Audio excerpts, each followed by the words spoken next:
this country is a disgrace. To allow a man to marry another man is a fucking disgrace. We're men. We're supposed to be with a woman, not another man. ¿Tú sabes? Mira, mira, mira, my son. Look at my son. Now that's a man. I don't understand it. If it were me, I'd do them all like Castro and kid every single one de maricones. ¿También?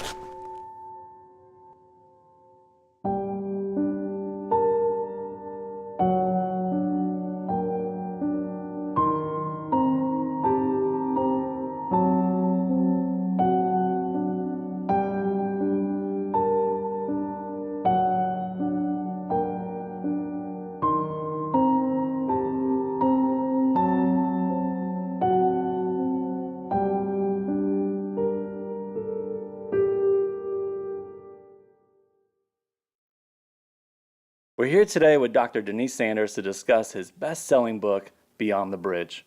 One of the most compelling aspects of your book is how deep you get into your personal life and the traumatic experience of losing your twin brother Danny to suicide. Why did you feel it was important to share your past? Imagine living the normal life.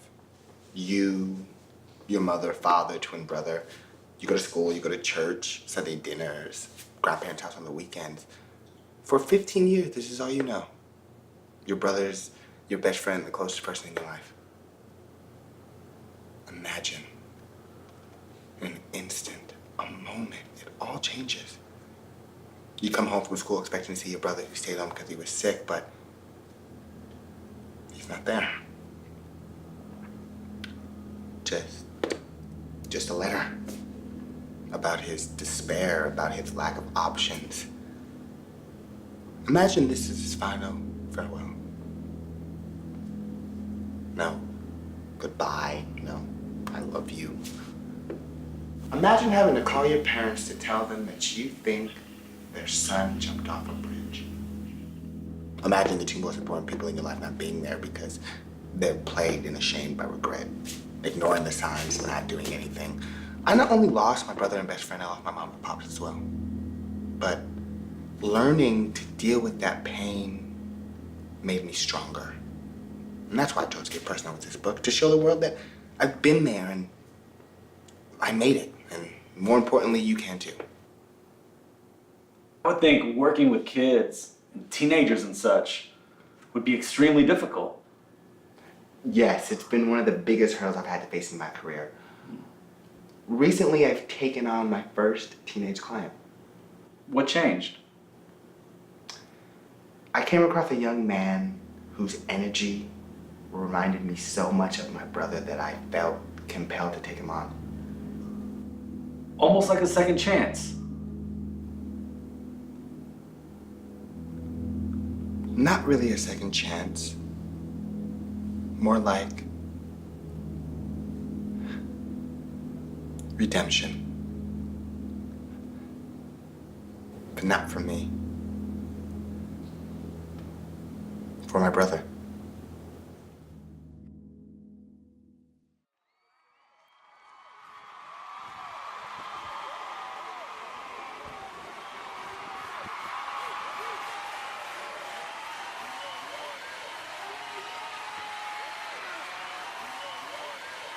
Man, you know he's on that shit, right?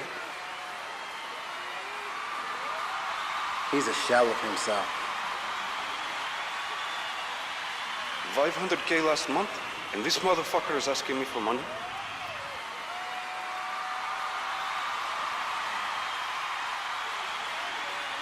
I won't stay here and watch you self-destruct. You want to kill yourself? Fine. We won't be here.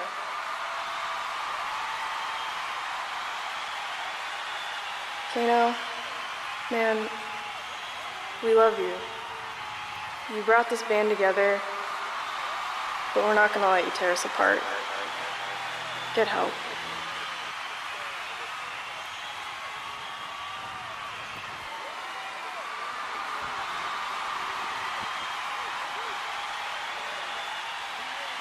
Let's take a break and more with Dr. Denise Sanders when we come back.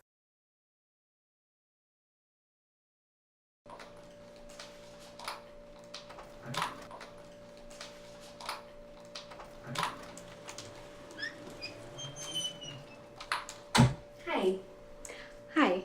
May I help you? I was wondering if Dr. Sanders was available to meet. Like now? Yeah. Well, he's currently in session and booked for the rest of the day. What's your name? And I'll have him give you a call. Hope. Hope Lyles.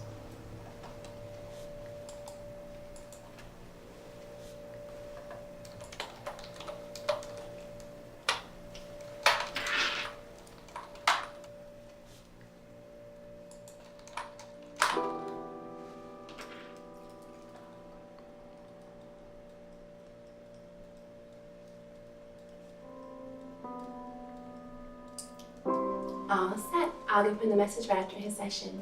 Thank you. You're welcome.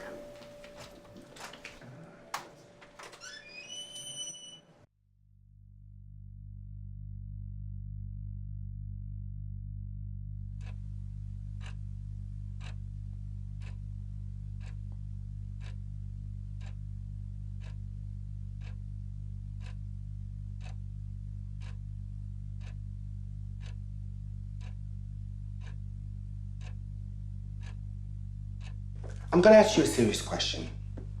I want you to take your time and think about your answer. Do you value your life?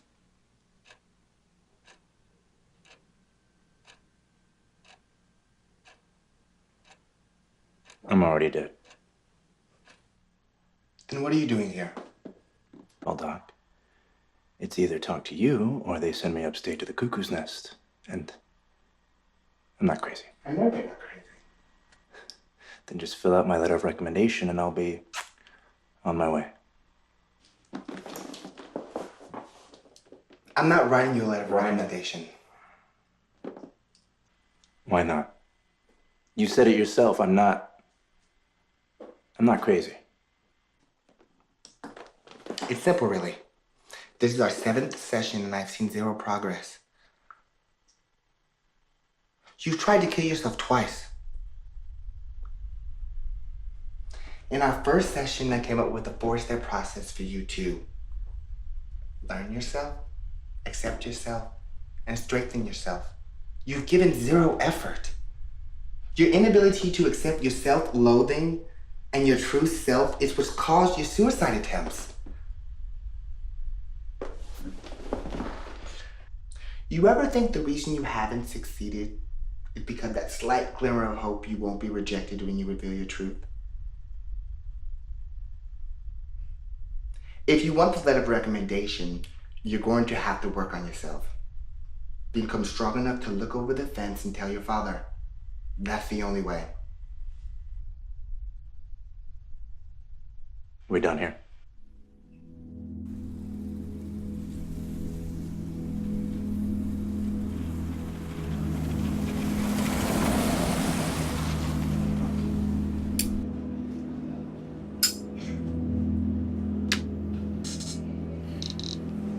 Usual.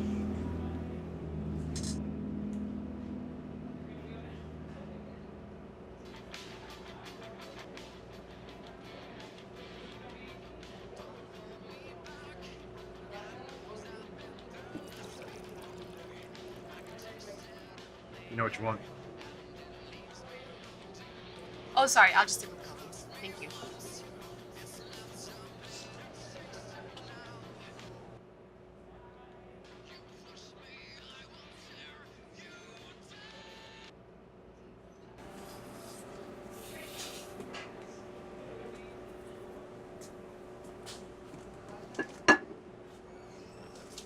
So you got a fan over there.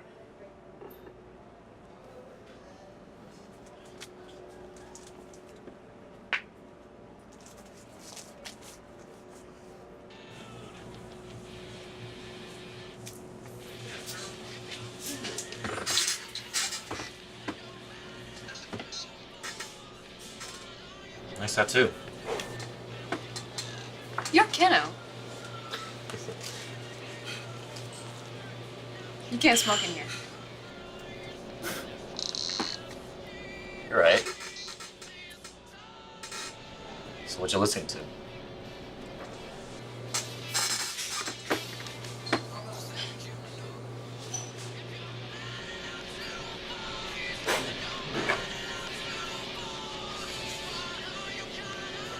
You know,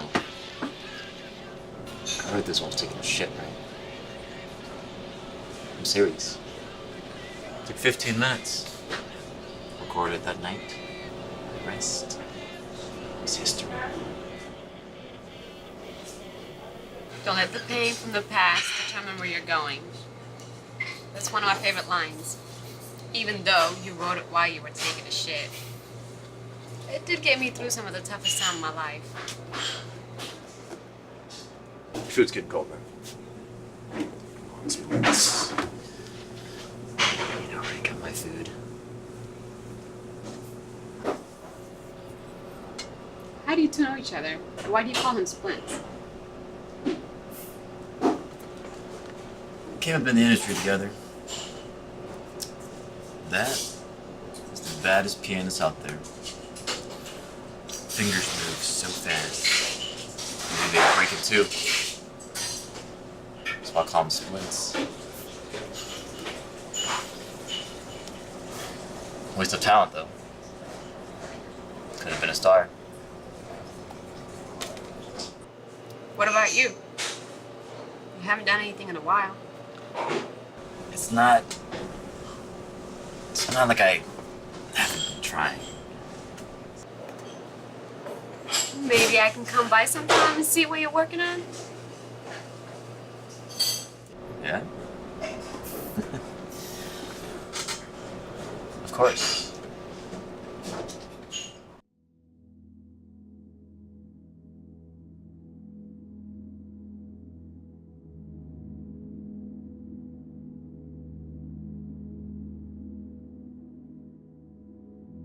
I see an old man and a kid. Let's focus on the kid first. What do you see? He looks depressed, like a kid's parents are getting divorced. Doesn't have many friends. Probably has his good days and his bad days, his ups and downs. He's lost, afraid of the world. Looks like he should be seeing you once a week. So you see yourself? No. No. No, I'm the old man. Look at his face. It's happiness. Understanding. He's faced everything the kid's dealing with and conquered it. What's that line about the gate again? Don't be afraid to look over the fence. Exactly. Yeah. He's not afraid. He's at peace.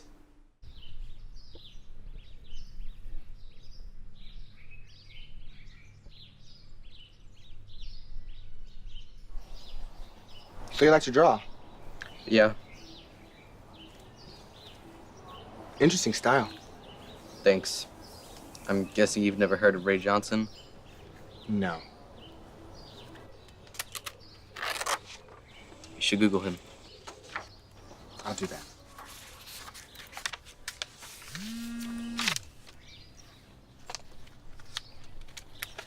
Well, Jacob, your mom's here. You've made tremendous progress. I'm really happy with where you are. Have your mother give me a call, and we'll discuss your progress further. I feel like we shouldn't meet as often.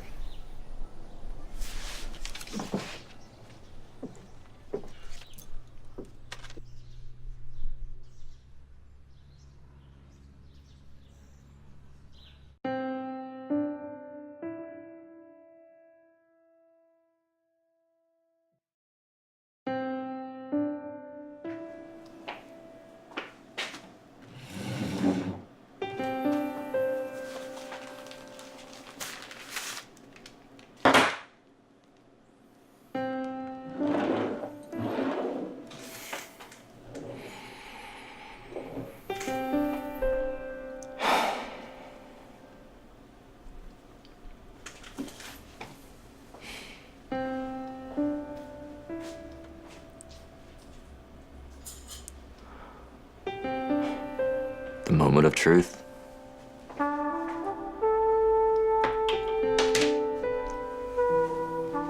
I've been here before. But this doesn't feel the same. The quietness. The stillness. The rhythmic beats of my heart. I'm used to there being so much noise. So much chaos.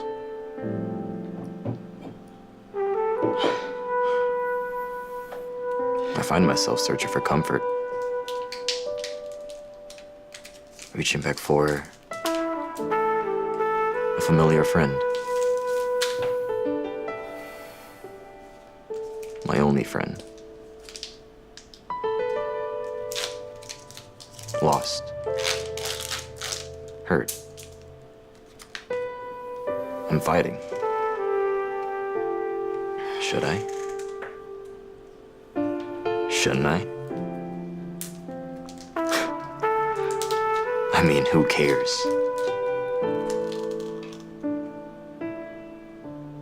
Who truly cares?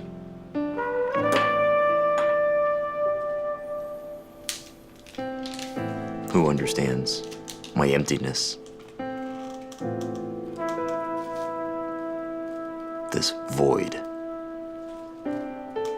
This urge. This need to occupy where my heart once belonged.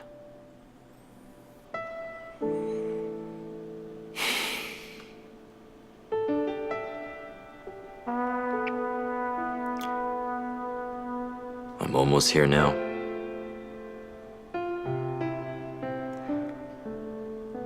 One more shot. One more shot.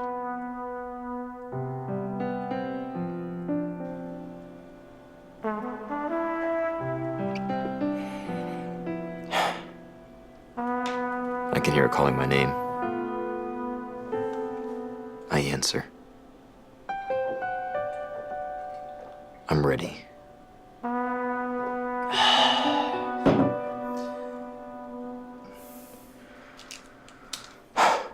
I am ready.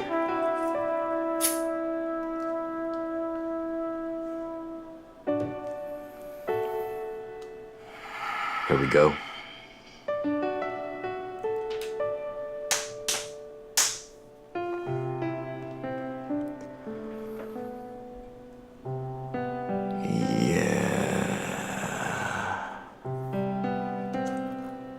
Home.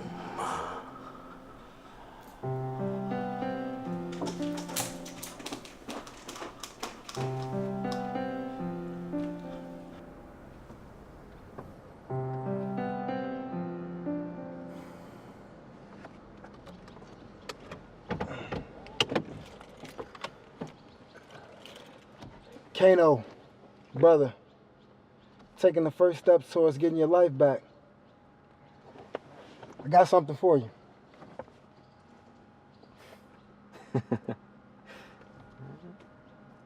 Keep up, man.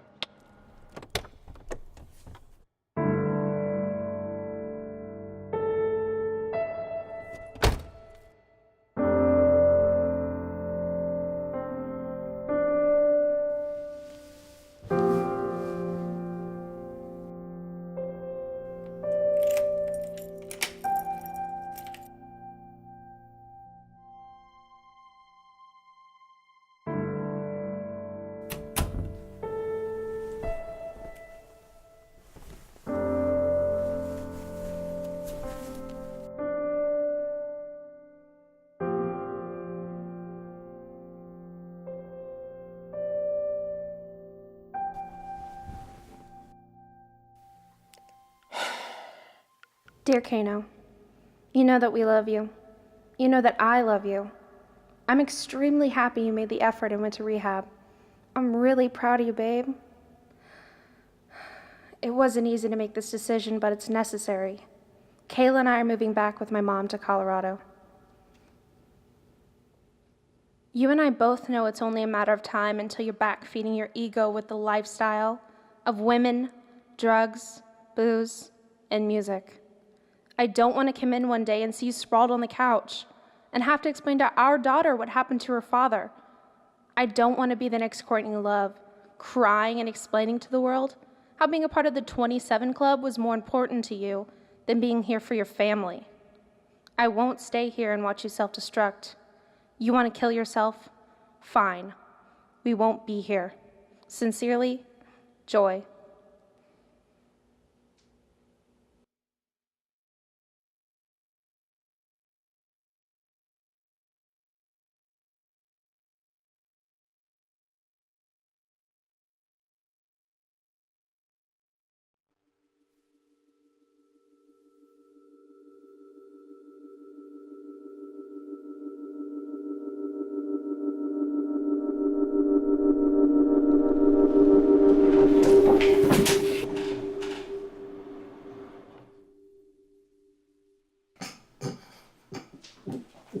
Oh, God!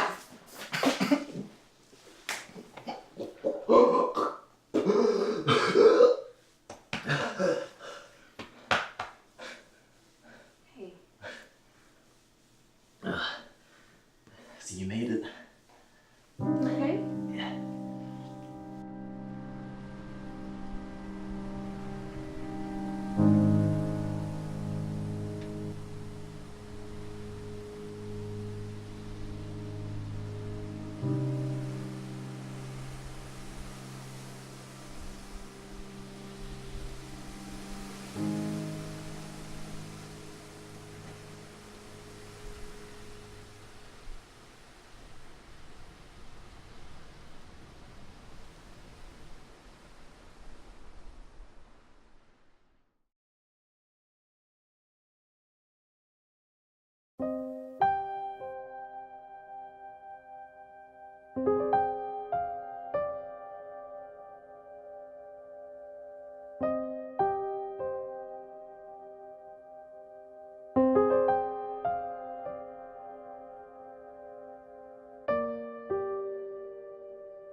You see how I slipped the right hand and countered with the left? That's the Cubano school of boxing. That's why we dominate the amateurs and the Olympics. Kid Gavilan, Jose Montequilla Napoli, Casamayor. Son of gay. All great Cuban fighters. I'm gay. I'm gay. I'm gay. I'm gay. I'm gay. I'm... Pegaron de la cruzada de este filipino y va para adelante. Ahí vemos a la banderita nuevamente moviendo la cintura, caminando, empezando. ¡Ay! ¡Es tu hijo, Héctor! That's not my son. Get the fuck out of my house.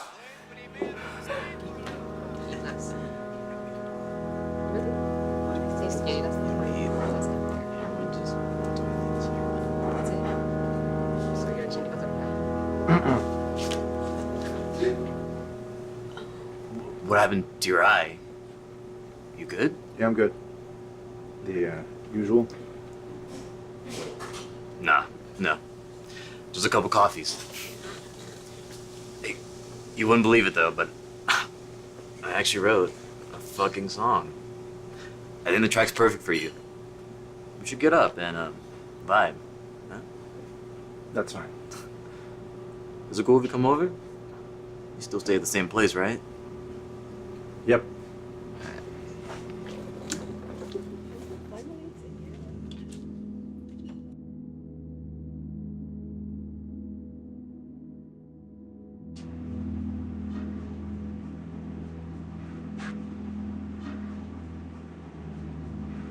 What happened? What do you want? Coffee, no cream, please.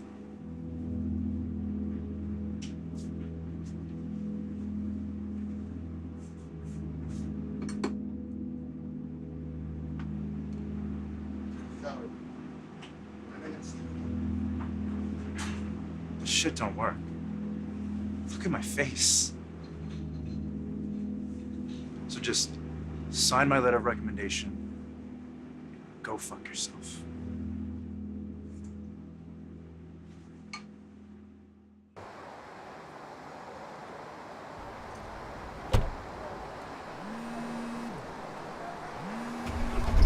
For the armed robbery and questioning of the homicide.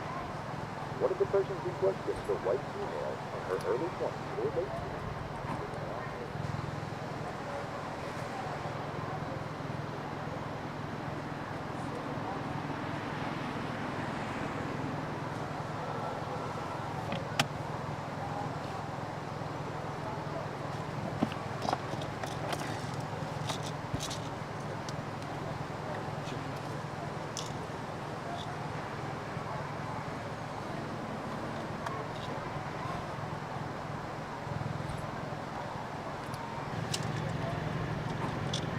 Call Jacob.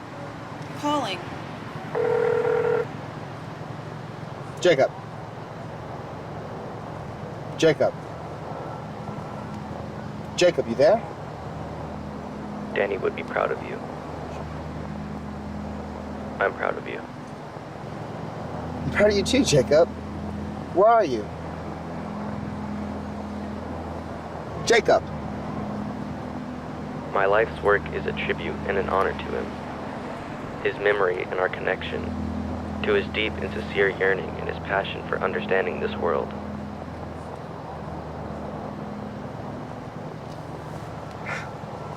You read my book. That moment in front of the painting, the old man, he understood the nuances of how your perspective can create or destroy, and how it's so vital to hold on to your truth and your reality in your moments. You know, I really love that quote. I've gained my perspective, I know my truth, and I know where I need to be. Thank you, Denise. Goodbye. Goodbye?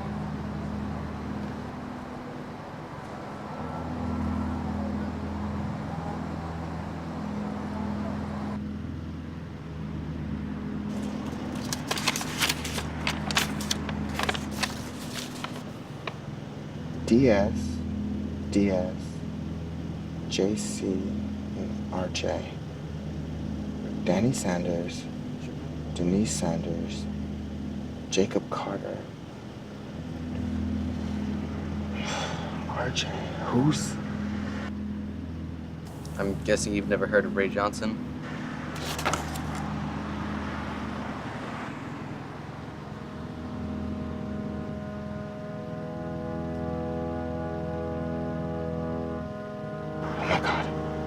I've gained my perspective, I know my truth, and I know where I need to be. Thank you, Denise. Goodbye.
I hope he's here. He'll be here.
Catch you at a bad time? Thought we could work out a bit.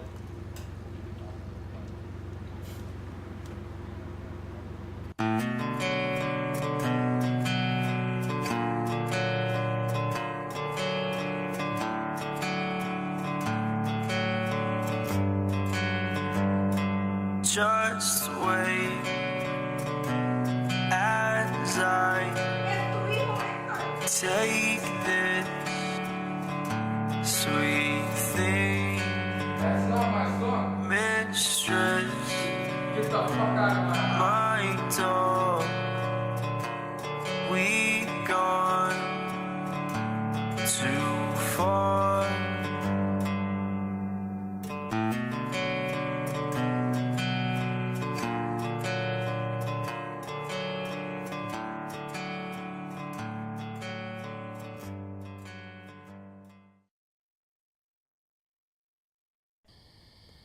Life. Every day I wake up and question the purpose of it all. Is it happiness? Is it success? Is it merely a peace of mind? Or death? What clarity do we find in those things that we desperately search for? For me, life is a constant struggle, a balancing act between two people. Happiness is such a challenge and often frustrating, filled with ups and downs. Unpredictable because each day I feel as if I'm looking at the world through different lenses. One day from an eagle's eye view, the next, I'm suffocating from the world's lack of humanity. I've always felt secluded in my thoughts, wrestling with demons I felt were specific to me, questioning if I was the only person in the world dealing with these feelings. That was until I read about Danny. Once I realized our outlooks on life were one and the same, this was an easy choice to make. This is the other side of the fence for me, and for the first time in my life, I can honestly say I'm at peace. Mom and Dad, I'm sorry. It's not your fault. You both show me more love than any kid could ever ask for. I only ask that you don't look at me as if I failed, but understand that if my current condition is the best that I have to look forward to, then I'd rather take my chances with whatever comes next. My hope is that in time you will find peace and move on with your lives, without having to spend so much energy trying to fix mine. I love you, and goodbye.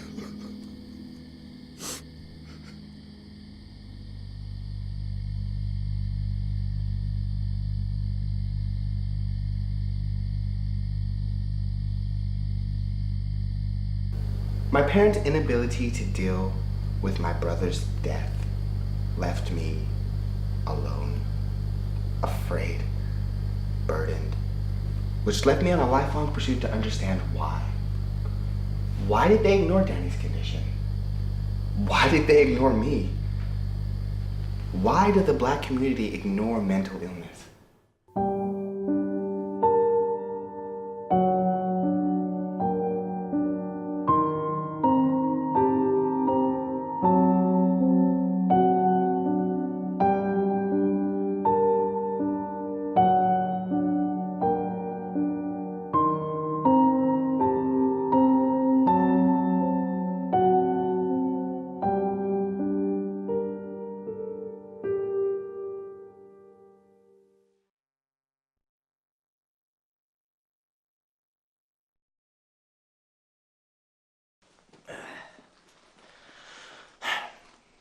My name is Michael Wynn. I'm 24 and I'm from Hurst, Texas. Bob Thompson, 48 years old, from Plano, Texas. My name is Jaden Bayani. I am 10 years old and I am from Frisco, Texas. My name is Chastity Anderson. I'm 27 years old and I'm from Atlanta, Georgia. My name is Monique Hobson. I'm from Chicago and I'm 32 years old. I am diagnosed with bipolar and depression. I was 23 when I found out. When I found out, I was kind of a little shocked. Didn't want to kind of admit that I was suffering from a mental illness.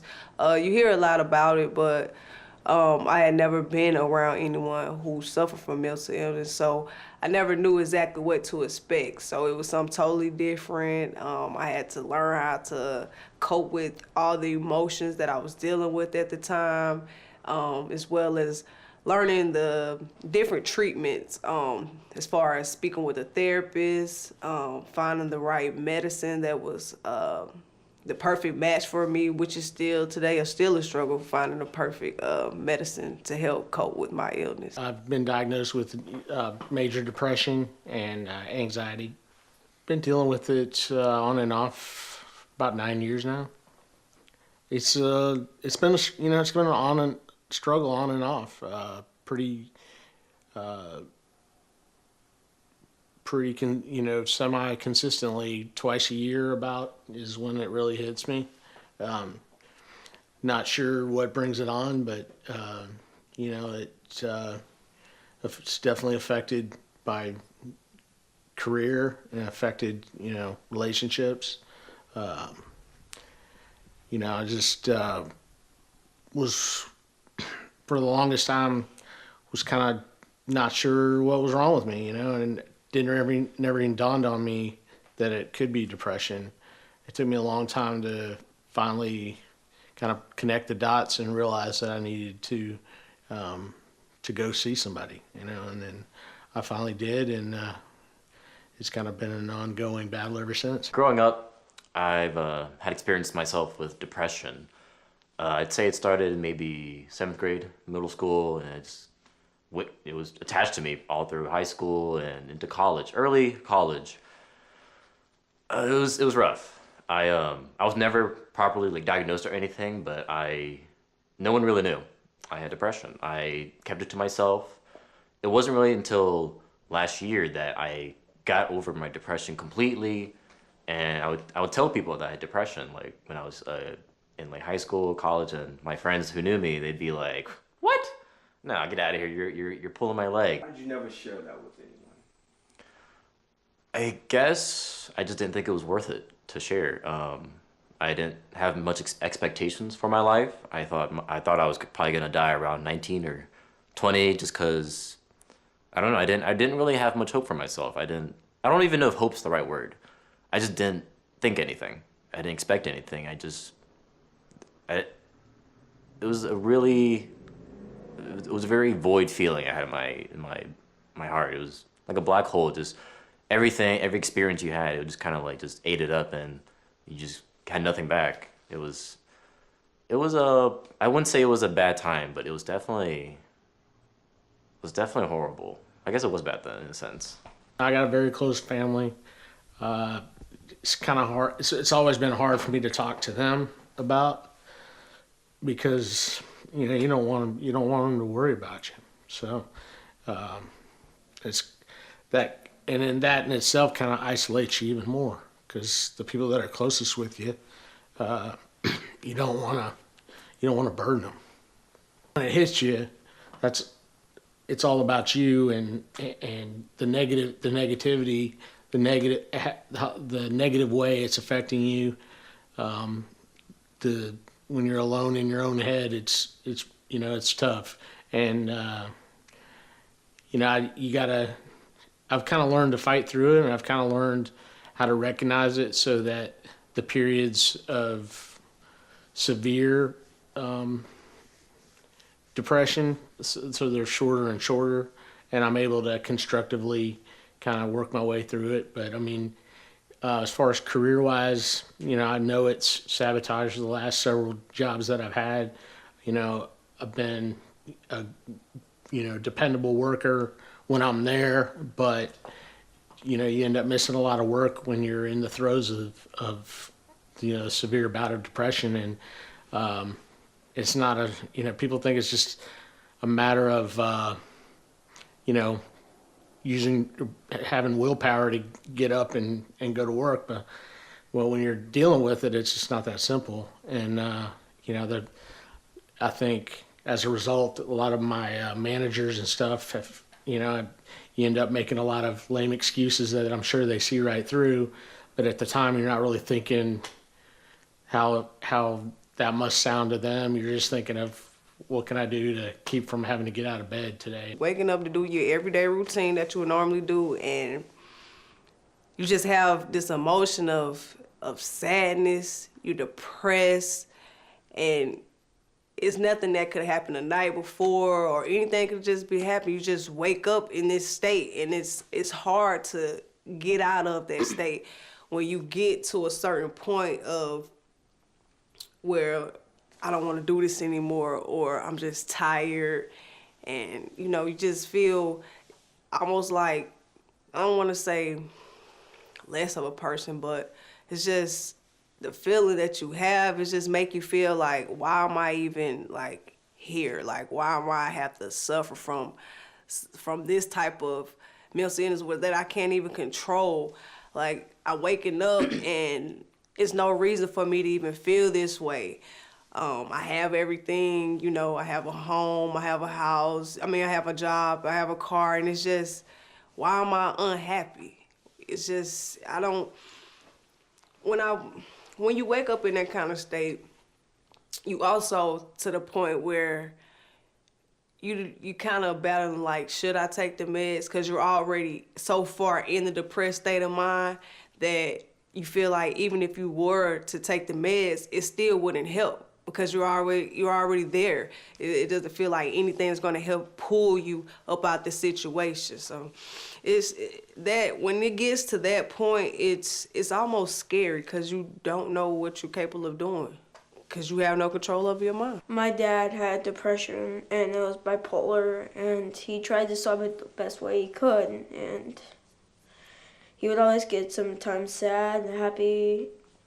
He had like a adrenaline rush, and when he got happy, but I never noticed that he had depression. He was my biggest cheerleader when I wanted to quit stuff or like say like, this is not fair or something, and my dad was my biggest cheerleader. My dad did not take his medication the right way sometimes, and it led to his suicide. When my dad passed away, I experienced a lot of sadness when he passed. It's like going through your chest. It's really hard and you can't get over it. Like, half of my side died, and it just made me really sad. We always played together. It was awesome until he had to go. I loved him a lot, and I know he's a lot better now in heaven, and he was down here. If you could say anything to your dad, what would you say? I would say, why did you have to pass away? And I wish, God, that you could bring him down here again one more time so I can see him.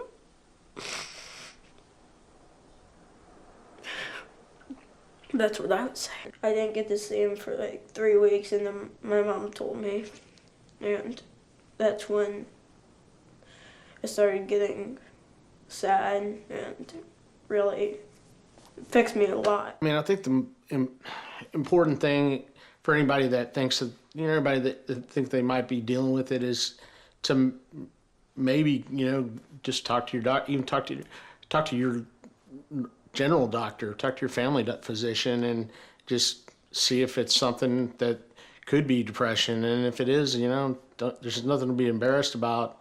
Like I said, I think there used to be, for years and years, there's been a stigma about mental illness, but it took me a long time to come to grips with that, and realize it wasn't about weakness.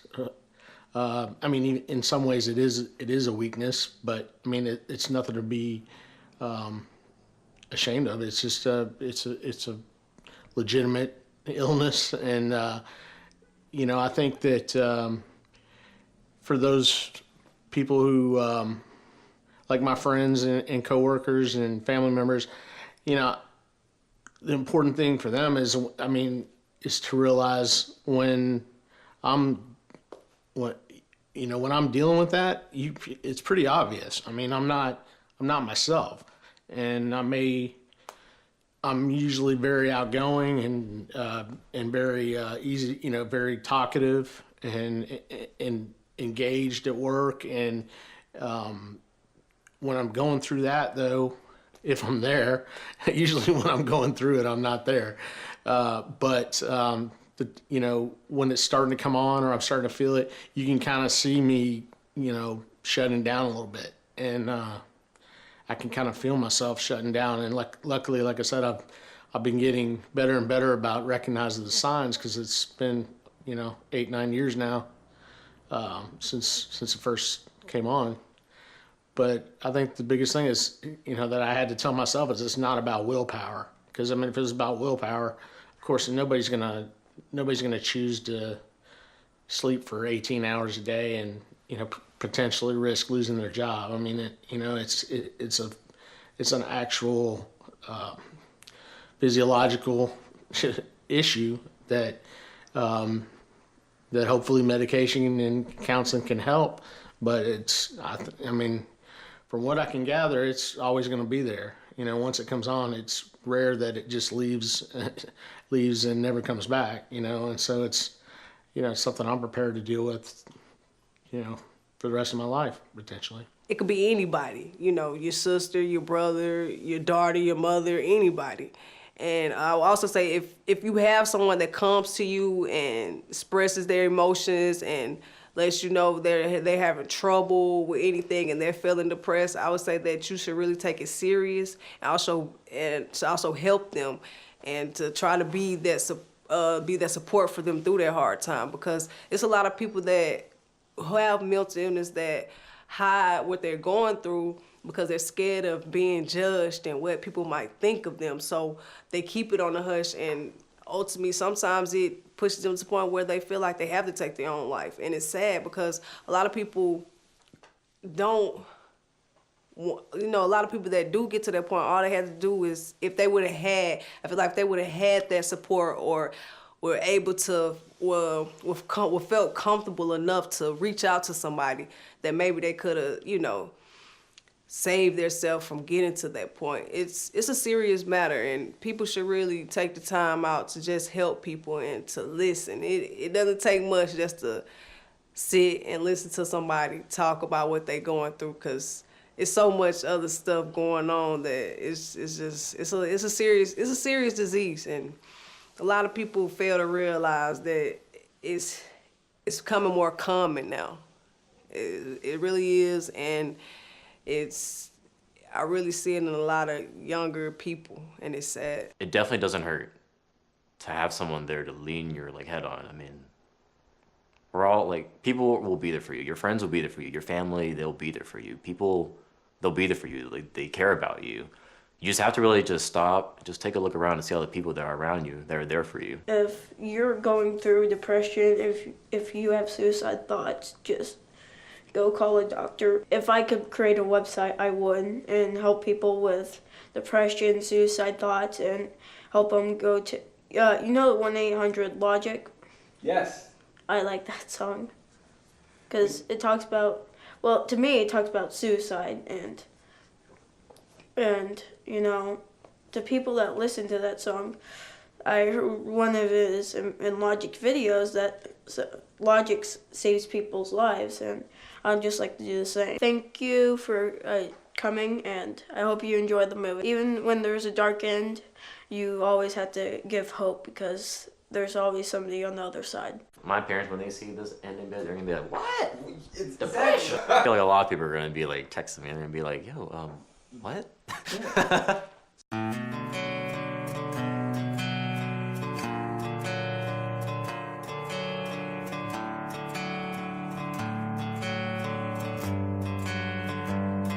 Just wait as I take this sweet thing, mistress, my dog. We gone too far.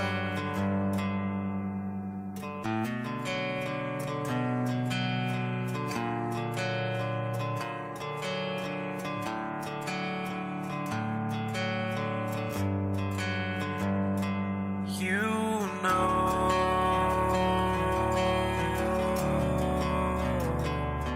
my heart.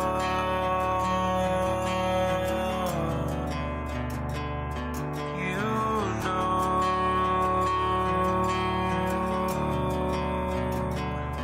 my heart.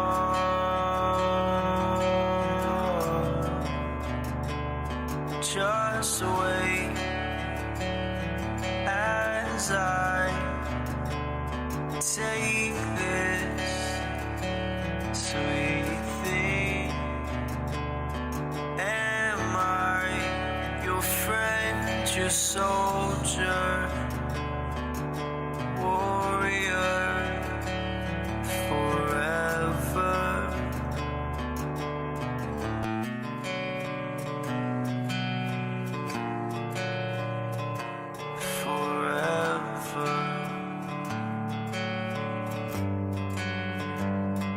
Just wait, I have something for you. I thought we had decided not to fall in love so fast, so fast.